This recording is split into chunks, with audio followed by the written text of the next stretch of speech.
दोस्तों, क्या सच में भारत की विदेश नीति फेल हो चुकी है? पूरी तरह ध्वस्त हो चुकी है? क्या भारत में जो ये चल रहा है कि विदेशों में हमारा डंका बज रहा है, क्या ये सच में ऐसा हो रहा है? क्योंकि जिस तरह यूएन में भारत का कोई भी समर्थन नहीं कर रहा, कोई भी देश भारत के समर्थन में नहीं है। झूठों मूठों का कोई काम चल रहा है। जैसे पुलवामा में कहा गया कि पुलवामा जो अटैक हुआ उसमें बहुत सारे हमारे डेलीगेशन गए विदेशों में और बहुत सारे देशों से बातचीत किए, छोटे मोटे देशों से। वहाँ उनको कोई सपोर्ट ही नहीं मिला।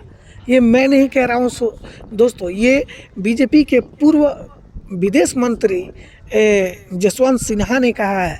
मैं ऐसे ही नहीं बोल रहा हूँ दोस्तों, बहुत सारे रिपोर्टर ने ऐसा बोला है कि विदेश नीति फेल हो गई है भारत की। छोटे छोटे देश इसको आंख तड़ेर रहे हैं, आंख दिखा रहे।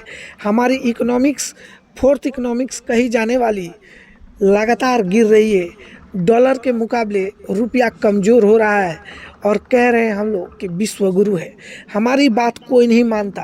लगातार अमेरिका हमें डरा रहा है, धमका रहा है। जैसा कि हाल ही में वेनेजुएला पे कब्जा करने के बाद अमेरिका से किसी ने पूछा कि भारत पे टैरिफ, क्या भारत अभी भी रूस से तेल खरीद रहा है तो क्या आप उस पर टैरिफ लगाएंगे?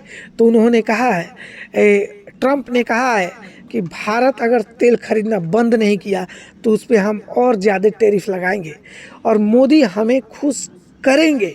इस बात का हमें भरोसा है।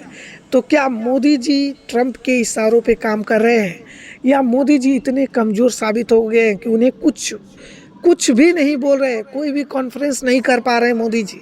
कि ऐसे देश चलता है दोस्तों? इतना कमज़ोर कोई प्रधानमंत्री आज तक नहीं हुआ था। क्या हमारे पीएम को जनता पे भरोसा नहीं है? हम लोग आपके साथ हैं। आप अमेरिका का खुल के विरोध कीजिए।